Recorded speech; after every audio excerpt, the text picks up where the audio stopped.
Lebih dari 90% perusahaan di Indonesia adalah perusahaan keluarga. Membuka lapangan kerja bagi masyarakat Indonesia. Untuk mendukung perkembangan perusahaan keluarga di Indonesia, segera kami hadirkan Smart Family Business bersama Patricia Susanto, CEO The Jakarta Consulting, menginspirasi dan menghidupi nilai-nilai kebaikan dalam masyarakat. Listeners, pastinya dalam sebuah bisnis kita ingin gitu ya, sebuah bisnis bisa mencapai usia ataupun umur yang cukup panjang gitu. Ini dibutuhkan planning yang cukup panjang juga dalam prosesnya, karena persiapan ini merupakan sebuah kunci seperti itu. Lalu bagaimana sebenarnya untuk kita bisa menyiapkan long-term plan dalam family business? Kita akan bahas selama 1 jam ke depan dalam Smart Family Business. Selamat sore untuk Anda semua listeners. Di hari Selasa ini seperti biasa saya Audrey Joanna menemani di jam 6 sampai dengan jam 7. Seperti biasa juga sudah bersama dengan CEO Jakarta Consulting Group ada Mbak Patricia Susanto. Halo Mbak Patri, selamat sore. Selamat sore semuanya, selamat sore Smart Listeners. Semoga nggak macet ya hari ini ya. Yes, ini sekarang sudah terang banget ya Mbak Patri. Jadi pasti kan Anda punya satu teman gitu ya Mbak Patricia dalam kemacetan, mungkin Smart Family Business salah satu. Memang kita yang nemenin. Iya, jadi nggak sendirian gitu. Nah ini topik yang menarik Mbak Patricia, karena kita tahu semua bisnis itu pasti bermula dari sebuah planning gitu ya, baik short term ataupun long term. Nah mungkin Mbak Patricia boleh definisikan dulu sebenarnya long term plan sepenting apa dalam sebuah family business, karena hari ini kita membahas long term plan in family business. Silakan Mbak Patricia. Oke, thank you Mbak Audrey. Sebenarnya kalau family business itu biasanya pasti sudah punya long term plan. Nanti apakah jelas atau tidak itu masalah yang kedua ya. Tapi biasanya sudah ada rencananya. Oh saya buat bisnis ini untuk ke anak cucu saya, untuk anak saya lah biasanya.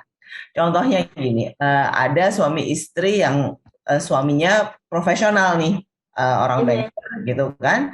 Istrinya merasa, waduh, anaknya 2, laki perempuan. Wah, kalau saya nggak mau anak saya profesional juga, yang perempuan khususnya. Karena nggak fleksibel, harus keluar kota, dan lain sebagainya. Kalau banker kan, kalau dari level bawah kan menitinya sulit ya, dan naik sulit gitu loh. Pas di atas kelihatannya enak, tapi naiknya kan sulit sekali. Nah, kemudian dia berpikir, kalau saya juga profesional juga, itu nanti apa yang saya turunkan ke anak-anak?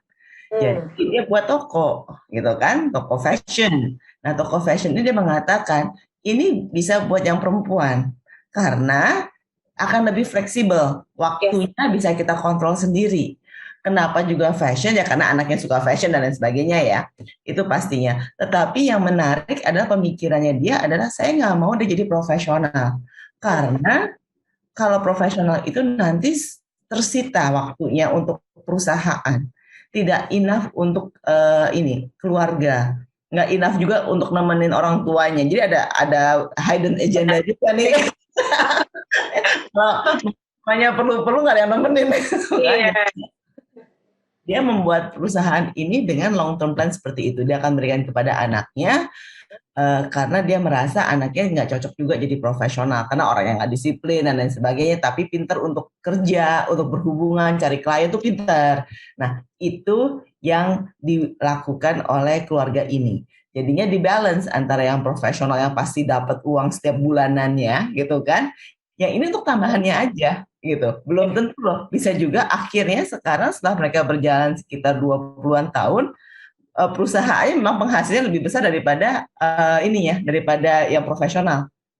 Yes. Tapi waktu pandemi kemarin kalau tidak ada yang kerja dengan uang bulanan yang tetap, bahaya juga gitu kan. Nah, itu khawatir kan. Nah, ini long term yang mereka rencanakan sesuai dengan kebutuhan keluarganya. Gitu. Yang menarik juga biasanya long term plan itu melihat juga dengan umur dari ownernya atau foundersnya. Oke. Mana sih berapa lama lagi sih kita membuat perusahaan ini berkembang? Sejauh mana sih kita bisa mengakuisisi atau mengambil market di Indonesia? itu yang menjadi long term plan dari perusahaan-perusahaan. Jadi menarik sekali kalau kita melihat dinamikanya karena biasanya ada motif tersendiri. Ada hidden motif nih yang tidak dituliskan. Ya long term plan, oh ya saya mau grow 20%, 30% itu kan standar ya Mbak ya. Nah, yang menarik ini adalah hidden agendanya nih sebenarnya. Hidden agendanya itu apa? Nah, itu sebenarnya kalau kita mau jujur buat long term plan-nya sesuai dengan agenda tadi itu. Keluarganya maunya kemana sih? Itu akan lebih accurate daripada kita bilang oke, kita akan grow 20% by next 25 years gitu kan. Itu kan very apa ya? Ya everybody is doing that gitu loh. Entah mau perusahaan, keluarga, mau BUMN, mau private, semuanya melakukan hal itu gitu. Itu Mbak Audrey. Oke, jadi menarik ya, ada sisi hidden agenda tadi ya, yang mungkin menjadi apa ya, gerak juga untuk bisa membuat long term ini. Tapi nanti mungkin kita akan bahas lebih lanjut gitu, Mbak Petri. Sebenarnya dalam apa ya, menyusun long term plan ini tuh apa saja, unsur apa aja sebenarnya yang harus masuk di dalamnya sehingga planning ini juga bisa sukses gitu ya. Kita susun planning ya untuk kesuksesan di masa depan gitu ya. Nah, kita akan bahas dan juga untuk semua listeners yang mungkin ingin sharing ataupun bertanya gitu ya seputar long term plan in family business, boleh banget silahkan pergunakan line WhatsApp kami di 0812 11 12 959 atau di YouTube kami ya di Radio Smart FM. Anda bisa langsung gunakan saja platform tersebut. Dan pastikan Anda tetap dengarkan kami sampai dengan selesai jam 7 malam dalam Smart Family Business. Tetaplah bersama kami dalam Smart Family Business. Menginspirasi dan menghidupi nilai-nilai kebaikan dalam masyarakat.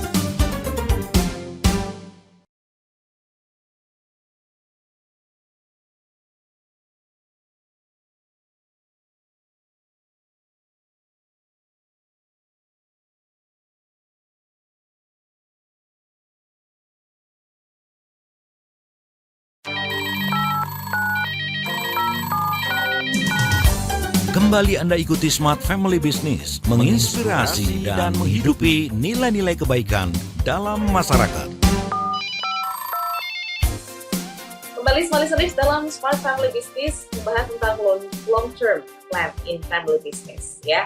Tadi Mbak Petri sampaikan menarik gitu ya, ada beberapa poin yang mungkin menjadi concern family business untuk membuat planning yang cukup panjang gitu dalam family. Tetapi kita ingin tahu lebih dalam nih Mbak Petris, dalam menyusun plan tersebut sebenarnya unsur apa saja yang harus diperhatikan?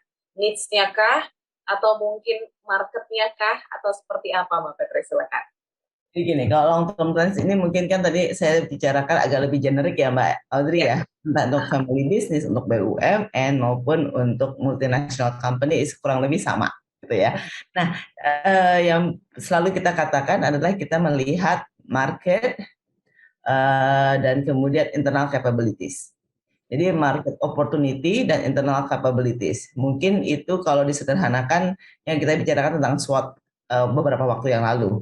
Nah, kita melihat dulu itu adalah step awal. Marketnya seperti apa? Kemudian kita lihat internal kita bagaimana.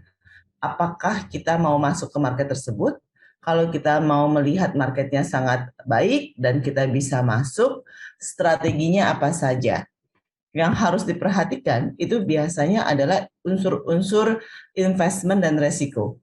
Jadi kalau bisnis emang nggak jauh-jauh dari investasi dan juga resiko ya Mbak ya. Itulah, pokoknya muter-muter itu lagi. Nah, investment dan resiko ini harus sesuai dengan appetite dari owner. Appetite itu maksudnya adalah apa ya, tenggang resikonya tuh beraninya sejauh mana sih? Saya mungkin orangnya konservatif, Mbak Audrey lebih berani gitu kan. Nah berarti itu dia bilang nggak apa-apa, saya investasi lebih besar, saya ambil resiko yang lebih besar dengan hasilnya pasti juga lebih besar. Nah ini yang biasanya dilakukan itu adalah kita mengukur antara investasi kita dengan returnnya seperti apa, resikonya bagaimana. Kalau family business yang saya tahu biasanya ngambilnya medium, tidak terlalu konservatif, tidak terlalu agresif, tapi yang medium. Nah, itu yang diambil oleh family business. Kemudian kita juga melihat adalah critical success factors-nya. Tahapan ini kita harus jeli. kalau kita bilang, oke, kita mau buka market ke Kalimantan, misalnya, IKN baru kita mau masuk ke sana. Oke, critical success factor-nya apa nih? Apakah kita masuk dari sekarang? Oke. Apa nanti kita tunggu 2025? Apa 2024 setelah semua pemilu selesai? Nah, itu adalah yang bisa menentukan hanya masing-masing organisasi. Kapan kita akan mulainya? Kapan kita akan ready-nya? Kalau kita masuk sekarang berarti kan high risk ya, kita investasi besar, high risk. 2024 medium risk, 2025 mungkin agak telat gitu kan. Nah, Oke. kita menganalisanya seperti itu. Nah, critical success factor ini biasanya yang kita sebut living documents atau roadmap implementasi yang kita pegang sehingga kita tahu nih kita telat apa enggak, kita kurang atau tidak, kita sudah sesuai dengan agenda kita sudah sesuai dengan tujuan kita atau belum. Karena tidak pernah ada plan yang perfect gitu kan. Misalnya saya mau pergi ke Smart FM tadinya 30 menit dengan hujan jadi 1 jam gitu kan. Is not perfect, but saya akan sampai gitu kan. Nggak apa-apa gitu kan. Saya sampai tetepan ke studio, tetapi saya telat gitu kan. Impact-nya seperti apa diukur nih? Kalau impact-nya, waduh ternyata saya gagal total, kemudian Smart FM marah sama saya dan lain sebagainya, wah saya pasti akan perginya pagian gitu kan. Tapi kalau, oh nggak apa-apa nih, kita ada bisa rekaman di jalan atau gimana, ada resiko mitigation lainnya, itu yang diambil. Itu bukan yang dipersiapkan. Plan A sampai plan Z kalau perlu dipersiapkan.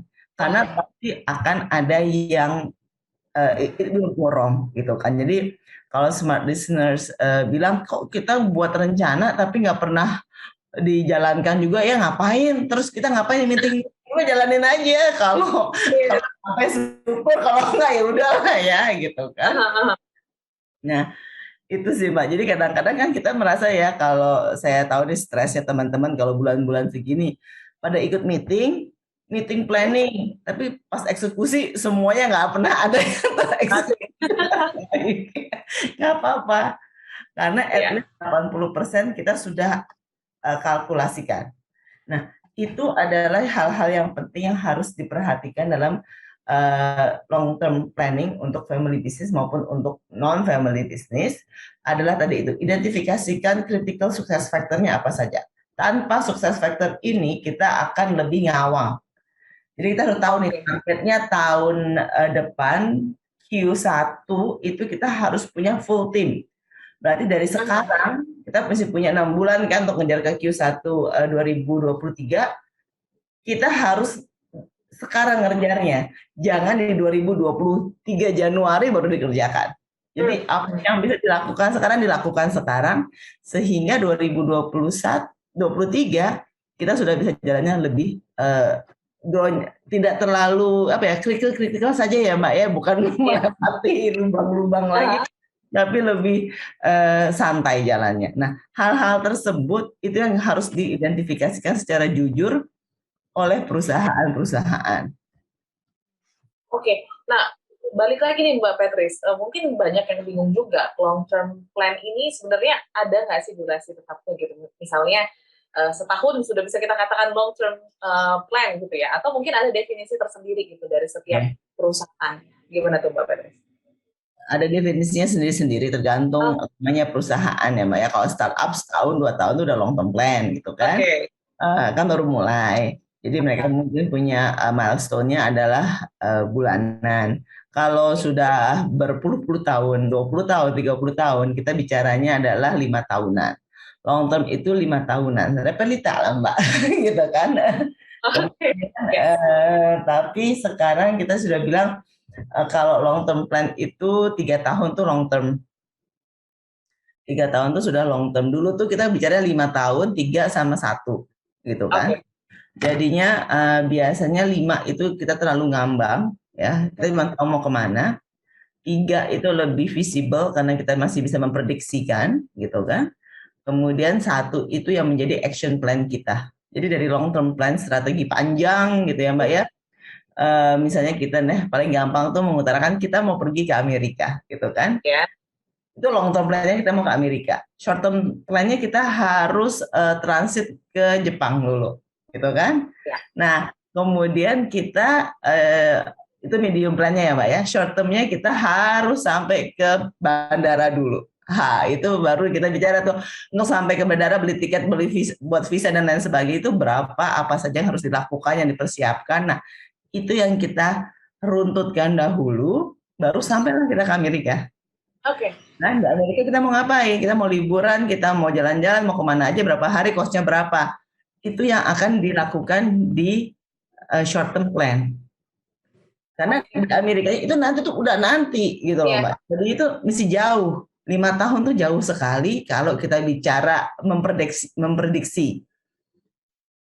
Kalau sekarang kita memprediksi 5 tahun kan berarti 2027. Kita bisa sih forecasting dan lain sebagainya, tapi kemungkinan kita melakukan kesalahan forecasting mungkin sekitar 3-5%. Kalau di perusahaan tuh lumayan. Kalau kita menggunakan financial calculation tuh lumayan. Jadinya biasanya kita fokus di 3 tahun pertama, seperti itu. Oke, jadi punya definisi tersendiri lah ya setiap perusahaan sesuai dengan kebutuhan dan juga mungkin needs-nya seperti apa gitu ya Mbak Petris ya. Ya. Oke. Nah, bicara lagi tentang long term plan in family business gitu ya. Tadi Mbak Petris katakan ya kita harus tahu lah critical success-nya itu seperti apa gitu. Nah, ini juga harus matang gitu supaya langkahnya juga kan bisa apa ya, tetap terarah ya Mbak Petris ya, jangan sampai ngawang seperti yang dikatakan tadi. Nah ini bagaimana ya cara kita untuk bisa tetap inline gitu Mbak Petris dengan apa yang kita mau, karena kan kalau misalnya waktunya cukup panjang, ini kadang perubahan-perubahan tuh terjadi gitu. Oke. Kenapa? Kalau strategic planning kan dilakukan tiap tahun Mbak. Jadi yang long term, medium plan menjadi short term plan kan lama-lama kan. Benar. Every year kita selalu memperbarui. Kenapa kita bicaranya ini adalah living document. Jadi kalau kita bilang kadang-kadang strategic planning terlalu cantik, terlalu indah gitu, aduh nggak apa-apa, yang penting kontennya deh, biasanya nanti aja gitu. Yang penting pakai Excel aja cukup kok, nggak usah cantik-cantik pakai PowerPoint gitu. Itu kan kerja di konsultan jadi mempercantik aja. Tapi yang penting itu sebenarnya kita harus review itu setiap semester, setiap tahun. Jadi kalau ada adjustment, dan itu selalu ada adjustment, itu dilakukan di tahun-tahun tersebut. Jadi ini kan continuous, nggak pernah putus gitu Mbak. 5 tahun lagi kita bicara 5 tahun lagi ke depan. Tapi yang tahun ini kan sudah jalan. Jadi 2 tahun lagi kita udah bicara yang tahun kedua dan ketiga dan so on. Jadi ini continuation-nya sudah ada pastinya. Biasanya kalau kita bicara, oke, kita mau kemana nih 5 tahun lagi, kita benar-benar nggak tahu mau kemana. Itu kita bicara namanya revisioning, visi ke depan perusahaan mau kemana sih, apakah tetap seperti ini, apakah ada usaha baru yang kita mau bangun, bagaimana caranya kita membesarkan market kita, itu yang kita bicarakan di long term plan.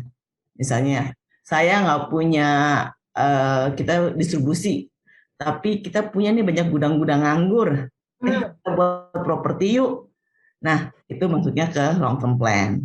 Kita ngurus izin, kita belajar, kita nggak ngerti properti, kita belajar dulu, kita cari orang, cari partner, itu kita bicarakan untuk di long term plan. Jadinya itu kalau memang sudah habis 5 tahunnya biasanya, atau keluarga merasa, wah ini kayak udah bisa lebih nih kita, yuk kita revisioning, namanya revisioning untuk kita bicarakan 5 tahun lagi, 10 tahun lagi mau seperti apa. Oke. Ya, jadi penting juga ya untuk evaluasi. Tadi Mbak Petris katakan per semester justru bahkan ya, untuk bisa tetap mengarahkan jalannya, jangan sampai nanti keluar jalur gitu ya. Kan tujuannya jadi melenceng seperti itu. Oke, kita break sebentar ya Mbak Petris ya, dan juga semua listeners yang masih bergabung, masih kami tunggu respon Anda. Silakan di 0812 11 12 959. Atau mungkin bisa Anda pergunakan live chat YouTube kami. Setelah ini kita mungkin akan bahas nih Mbak Petris, case-case-nya atau challenge-nya gitu ya dalam menjalankan long term plan ini seperti apa gitu ya. Jadi pastikan Anda simak selalu Smart Family Business bersama Mbak Patricia Susanto dan juga saya Audrey Juwana sampai dengan jam 7 malam. Tetaplah bersama kami dalam Smart Family Business. menginspirasi dan menghidupi nilai-nilai kebaikan dalam masyarakat.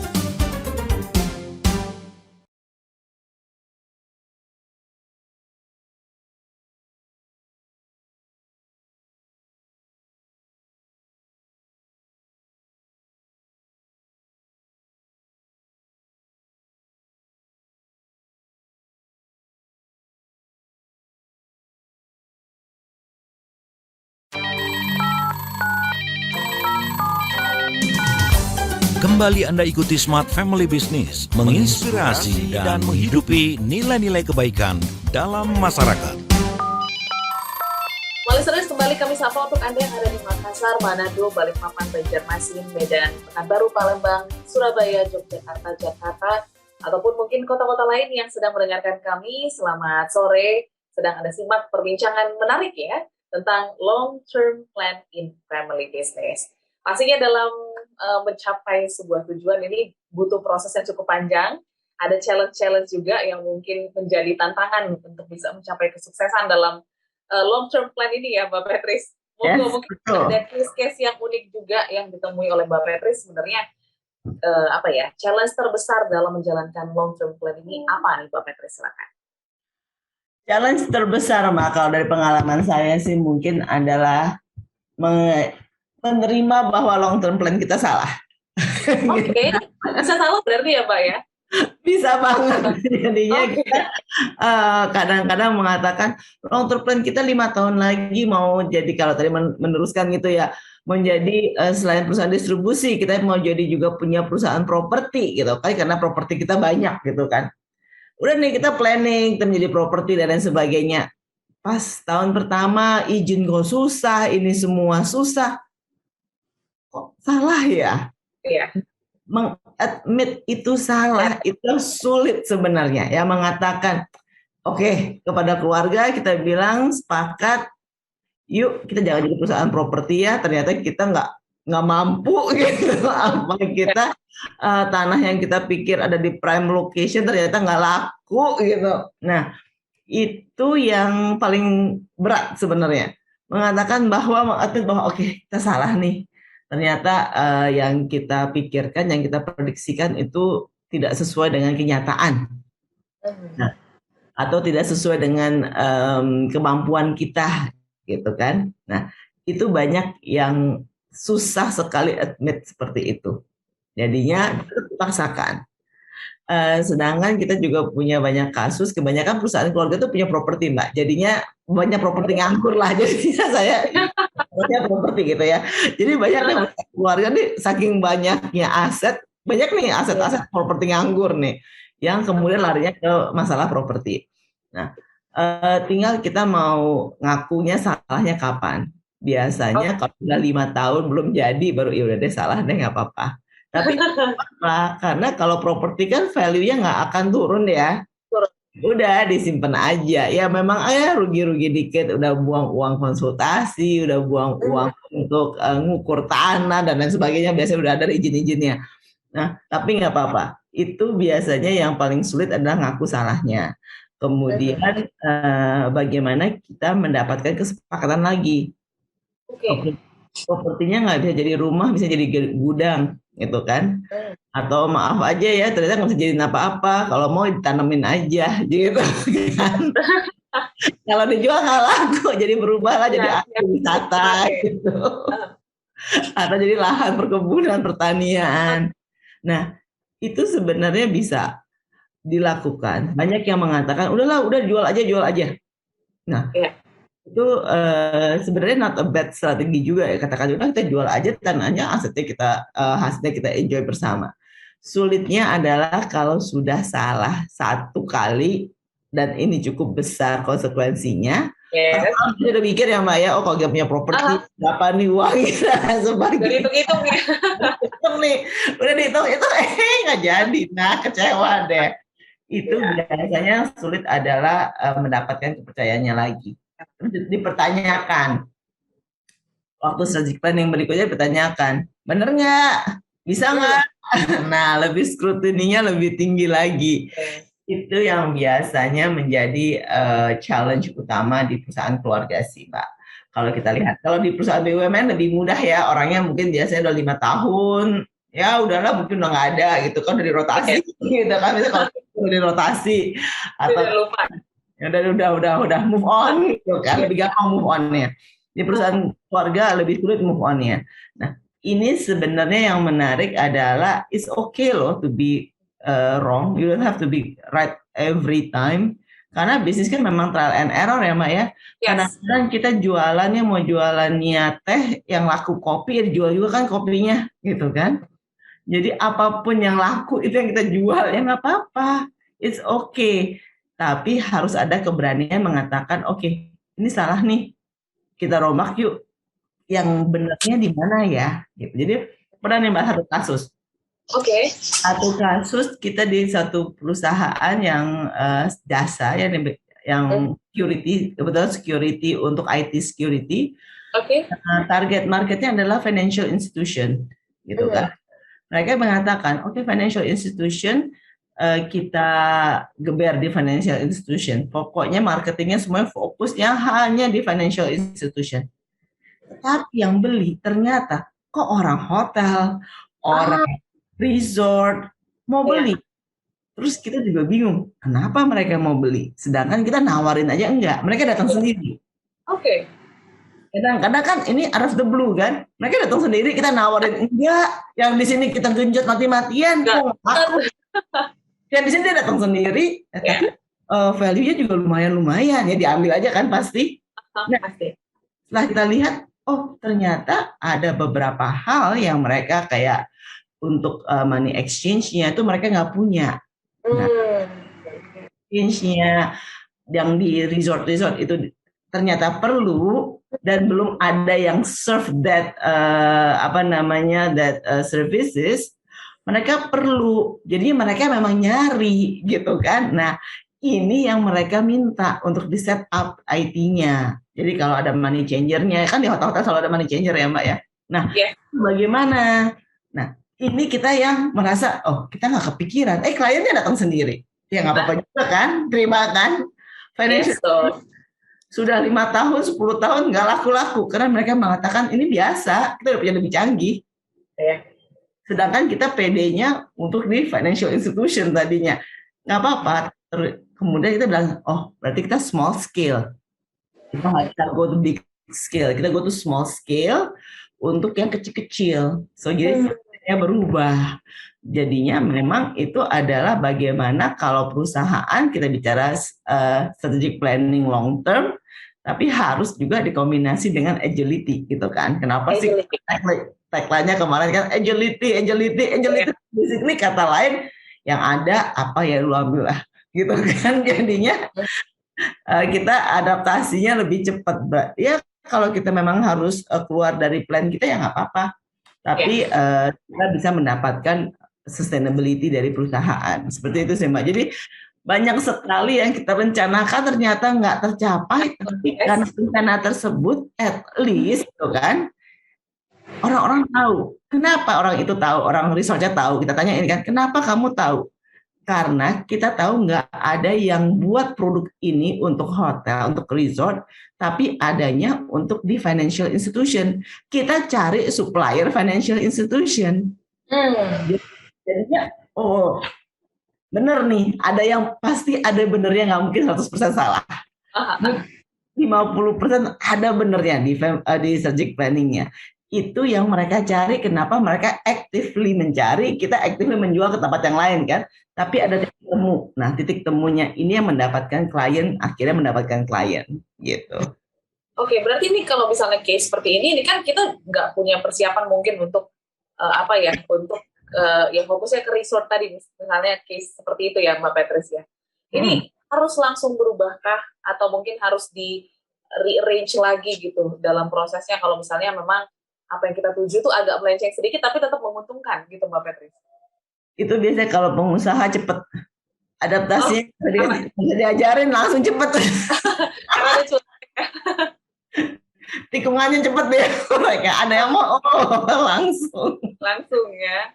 Itu mungkin nanti kita bisa pakai praktisi ya, kalau itu cepat ya, nggak perlu diajarin. Berbeda dengan ini keuntungan dari family business.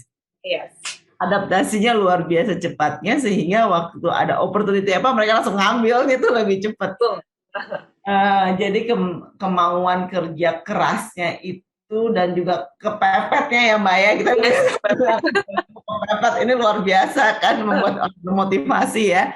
Nah Iya. itu sangat cepat seperti itu Mbak. Oke, ini ada satu pertanyaan Mbak Petrus yang juga cukup menarik ya. Ini dari Bogor, dari Ibu Tita ya, yang menanyakan nih Mbak Petrus, kalau misalnya bicara tentang pengevaluasian strategi gitu kan, ini kan PR ya kalau misalnya long term plan gitu. Kalau misalnya kita memang harus mengubah strategi gitu di pertengahan perjalanan tuh, untuk mengkomunikasikannya seperti apa ya, dan juga supaya teman-teman atau mungkin tim lain itu juga bisa tetap fokus gitu dengan planning yang ada, tapi memang jalannya aja yang berubah. Itu gimana tuh Mbak Petri, silakan. Itu gini, kalau di tengah-tengah kan kita selalu ada yang mid-year review gitu kan, mid-year review kita mengadjust targetnya, kita juga mengadjust apakah internal kita ada kekurangan capabilities, biasanya orang yang keluar masuk gitu kan. Nah, itu kemampuannya sejauh mana dan sejauh mana mereka komit ke dalam target. Itu sangat umum dilakukan di bulan-bulan Juni, Juli gitu kan. Juni lah biasanya kita lakukan itu untuk mereview apakah sudah sesuai. Target semester 1, semester 2 kan pasti berbeda kan. Kalau di short term plan itu kan pasti ada target quarterly, ada monthly, quarterly, semesteran gitu kan. Nah, itu yang di-review. Jadinya jangan takut kalau kita bicarakan oke, harus berubah nih. Karena itu sudah sangat umum ya. Untuk kita bilang oke, ini kita nggak tercapai, kita berubah. Atau kita sangat bagus ternyata penjualannya, kita akan naikin lagi, kita mau genjot produk innovation-nya lebih cepat, kita mau ngeluarin produk-produk barunya lebih cepat, itu sangat bisa. Dan itu sudah super umum menurut saya ya Mbak ya. Jadi jangan sampai merasa aduh kita kok gonta-ganti terus. Nggak apa-apa, itu udah biasa sekali. Jadinya itu dijalankan saja. Kalau ada yang keberatan malah harus dipertanyakan. Oke. Kalau saya selalu mengatakan gitu, ini hal yang sangat umum sehingga kalau ada yang mempertanyakan kenapa sih kok kita ganti, loh kalau kondisi marketnya seperti ini, kalau kita nggak ganti, berarti udah tahu nih ini jalan buntu, kamu terusin ngapain gitu kan? Udah tahu di depannya jalan buntu, tapi kamu ngotot harus lewat sini biar untuk bisa sampai ke seberang. Ya ngapain? Ya putar balik dong. Is okay. Mundur is okay. Kadang-kadang kita harus berani mundur daripada kita maju terus, gitu kan Mbak? Itu karena kita belum siap gitu. Siapa tahu terlalu kepintaran ya gitu kan. Karena banyak loh yang kita jam tekan gitu kan. Kita merasa oh ini topik ini bagus nih. Kita maju terus. Di kami pun sering terjadi hal-hal tersebut. Topik ini bagus nih, menurut kita bagus, marketnya nggak siap. Ternyata 2 tahun lagi, 3 tahun lagi market siap. It's fine, you already did your job, you already did your homework 2 years ago. Jadinya lebih cepat dibandingin dengan yang lain kan, ya udah it's okay, pasti ada hikmatnya deh maksudnya. Tapi kalau di organisasi ada yang mengatakan kok gonta-ganti strategi, ya strategi itu harus digonta-ganti. Yes, menyesuaikan gitu ya situasi dan yang mungkin terjadi saat itu. Oke, nanti kita akan lanjut lagi Mbak Petris di sesi terakhir dan juga masih dengan beberapa respon yang sudah masuk. Pastikan juga Anda masih tetap mendengarkan kami ya Senin sampai dengan jam 7 malam. Pastinya masih membahas tentang long-term plan in family business. Kami kembali selain satu ini. Tetaplah bersama kami dalam Smart Family Business. Menginspirasi dan menghidupi nilai-nilai kebaikan dalam masyarakat.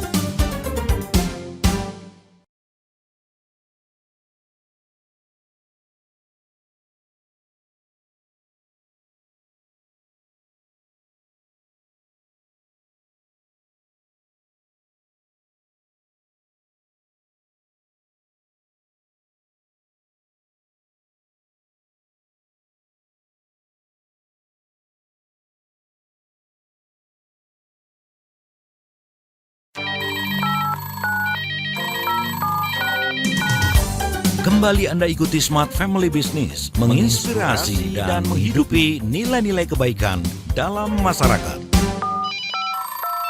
Listeners, masuk ke sesi terakhir pembahasan tentang long term plan in family business ya. Ini cukup penting sekali kita mempunyai long term plan maksud saya, untuk kita bisa merumuskan tujuan-tujuan sehingga jalan ke depan ini bisa terlihat jelas gitu ya, tidak ngawang bingung kanan kiri kemana gitu ya. Nah, ini juga ada pertanyaan yang menarik Mbak Patrice. Ini dari Palembang, selamat sore Palembang, dari Pak Yunus yang mengatakan pasti dalam long term plan ini butuh strategic plan gitu ya, yang benar-benar ya pastinya fokus gitu Mbak Patrice. Ini supaya tujuannya ini tidak melebar dan juga pastinya tetap fokus di satu titik tuh sebenarnya gimana untuk mengcombine pasti masukan, riset dan lain sebagainya. Mungkin ada tips ataupun saran Mbak Patrice, monggo. Oke, ini memang yang menjadi PR saat ini adalah too much information. Kalau dulu kan too little information ya Mbak ya, kalau information overload gitu kan, informasi itu ada bingung sendiri. Nah, ini sebenarnya yang kita harus lakukan itu memilahnya harus pintar. Memilahnya itu memang perlu analisa dan critical thinking yang mengatakan ini perlu nggak sih informasi ini, relevan atau tidak. Itu memang perlu jam terbang sih Mbak. Kadang-kadang kita mendengarkan terlalu banyak informasi, kita malah jadi ikut-ikutan, jadi malah mana-mana gitu kan. Yeah. Ini pinpointing information yang digunakan itu apa, itu memang harus kita tahu. Jadi gini, paling mudah adalah kalau kita tahu marketnya apa, behaviornya apa. Nah, kemudian kita lihat produk kita sesuai apa tidak. Jadi informasi yang kita butuhkan, oke, market kita anak-anak umur 18 sampai 25. Ya udah 18 sampai 25 itu aja yang kita fokuskan. 12 25 nanti akan dapat informasi kan. 18 25 masih hidup dengan orang tuanya. Orang tuanya sukanya A B C D E. Udah itu informasi nggak perlu. Nice to know. Skip it gitu kan. 18 25 sudah bisa membuat decision sendiri, fokus di informasi situ saja. Kemudian produk kita untuk laki-laki gitu misalnya. Jadi nanti ada nih laki-laki yang A, B, C, D gitu kan. Banyak kan laki-laki sekarang tipenya juga kan Mbak. Nah, kita bilang, oh laki-laki kita yang suka potong rambut atau pomade lah misalnya ininya, produknya. Ya udah rambutnya yang apa? Nah jenis rambutnya aja yang difokusin. Nggak perlu kita laki-lakinya jenisnya A, B, C, D yang K-pop lah, yang apalah, yang apa, biarin aja gitu. Itu nggak usah dibahas. Ini kita, jenisnya seperti apa, karena itu adalah sesuai dengan produk pomade kita misalnya. Nah, itu kita sambungkan, itu saja. Jadi informasinya jangan sampai overload. Kalau ada saingannya kita pasti banyak sekali juga kan. Nah, itu juga kita bilang saingannya siapa? Waduh banyak banget Mbak, yang semua orang punya pomade itu saingan kita. Yang nggak mampu kita saingan sama semua orang kan. Pilih 3 terbaik, 3 terdekat. 3 terdekat, kemudian kamu boleh melihat 5 yang setelah itu. 3 yang terdekat yang head to head, terus 5 yang sering di-compare. Udah itu aja, jadi 8. Enough. Stop. Jadi kalau, nanti dari Korea ada yang baru, dari ini ada yang baru. Belum masuk kan? Nggak usah dibahas. Yes. Gitu. Dipisah. Yang 3 nih, kalau mereka ditanya, mereka compare-nya ketiga brand ini. Kemudian, kalau tidak ketiga brand ini, ada 5 brand lagi yang mereka selalu compare produk kita. Jadi 8 brand. 8 brand yang fokus utama adalah di 3 brand utama. Nah, itu baru kita bisa melihat, posisi produk kita gimana sih? Kemahalan apa enggak? Kemurahan apa enggak? Jangan lupa ya, kadang-kadang banyak yang kemurahan loh. Karena untuk nyari market ya, murah itu kadang-kadang malah dipersepsikannya orang bagus gitu kan, murah ya, entah bagusnya nih gitu kan. Nah, kemudian kita lihat distribusi areanya gitu kan. Nah, karena kalau kita bicara consumer goods kayak pomade itu kan consumer goods ya, itu tuh banyak sekali macamnya. Distribusi areanya sejauh mana? Oke, kita hanya serve untuk Jakarta, kita nggak serve keluar kota. Ya udah nggak apa-apa. Kemampuan kita gimana? Saya bisa cuma produksi berapa juta sehari. Ya udah segitu aja. Berarti kita nggak compete dengan yang bisa 10 juta produksinya sehari, gitu kan? Nah, kita harus pinter-pinter nyari kompetitor kita juga. Nggak semua orang itu kompetitor kita. Karena kalau semua orang itu kompetitor kita, analisanya jadi nggak dalam. Ini cuma di harga, di quality, di packaging sama ya itu everybody is doing that. Tapi kita harus lihat dong distribusinya, kemudian dia komisinya dia ke orang yang menjual, komisi. Nah, hal-hal yang detail itu yang diperlukan dan nggak akan bisa dilakukan kalau terlalu lebar. Nah, kita harus pintar-pintar nyarinya nih, Mbak. Itu yang tadi tujuan utamanya adalah itu. Kita kompetitornya siapa? 3, 5 udah stop, target market kita siapa, demografisnya diperkecil, dipersempit. Jadi kalau kita bilang Pareto yang 80% yang memberikan kontribusi kepada kita itu saja yang difokuskan. 20%-nya nanti gitu. Yes. Balik ya, kebanyakan 80 20 20% ini 80 20 dibalik, 80 yang memberikan kontribusi. Itu yang kita fokuskan. Gitu. Oke, ini jadi challenge tersendiri ya, informasi. Jadi harus fokus untuk merisetnya dan juga pastinya memilah pesaing ini juga harus pinter-pinter gitu. Jangan sampai nanti ya itu kita sibuk menulis itu. Iya, benar. Tapi ternyata tidak mendalam gitu. Jadi penting sekali nih poin yang disampaikan Mbak Patrice. Oke, Mbak Patrice kita balik lagi nih bicara tentang long term plan in family business gitu. Kalau kita bicara tentang long term plan, mungkin orang-orang yang menyusun gitu ya, kalau misalnya memang sama gitu sampai dengan akhir, rasanya tuh mungkin ya masih udah tahu sama-sama tahu gitu tujuan dan juga planningnya. Tapi kalau misalnya ada pihak-pihak yang mungkin baru masuk di pertengahan perjalanan planning itu sendiri, ini jadi challenge juga nggak sih ke depannya Mbak Patrice dalam family business atau seperti apa? Itu akan jadi challenge juga, tapi biasanya kalau memang sudah pernah dilakukan dengan benar, orang tersebut masuk kita berikan saja part of the plan gitu. Jadi di-share apa tuh namanya, di-share planningnya mau kemana, tinggal mereka mau ngikutin apa enggak. Gitu aja sih Mbak. Iya. Berarti ini bukan sebuah challenge yang sangat besar-besar banget gitu ya, tapi ini karena kalau orang masuk kan biasanya dia harus ngikutin apa yang sudah ada ya Mbak ya. Ini kita masuk direkturnya ya Mbak. Beda. Itu kita replanning kalau itu namanya, kita buat lagi dari awal. Tapi biasanya sih kalau memang sudah ada ya mereka masuk, kita berikan, kita share, kemudian itu menjadi part of dari KPI, itu aja sih. Jadinya mereka bisa lanjut, kita bisa pakai planning kita. Oke, jadi pastinya perlu juga komunikasi ya kalau misalnya ada orang-orang baru ataupun tim baru yang mungkin bergabung dalam sebuah tim itu, sehingga mereka juga bisa paham visi itu harus jelas banget disampaikan ya Mbak Patrice ya. Sehingga jelas banget, jadi kita tuh harus saking jelasnya, kadang-kadang kita juga bingung, ini kita saking jelasnya mereka ngerti nggak ya gitu kan. Karena yang nggak buat planning kan ngerti ya Mbak ya, jadi kita bahasanya udah bahasa kita sendiri ya. Waktu kita diskusi bersama dengan yang tim terdahulu, anak baru masuk terus ini orang ngomong apa sih. Nah itu yang harus di-reconfirm, mereka ngerti apa enggak, mau kemana jalannya perusahaan, itu mereka harus benar-benar paham seperti itu. Oke, jadi poinnya ya harus dengan sangat detail seperti itu disampaikan solusinya, supaya jangan nanti 5 orang ke sini, 1 orang ke kanan gitu kan. Ini juga cukup jadi challenge dan bahaya gitu ya dalam menyukseskan planning.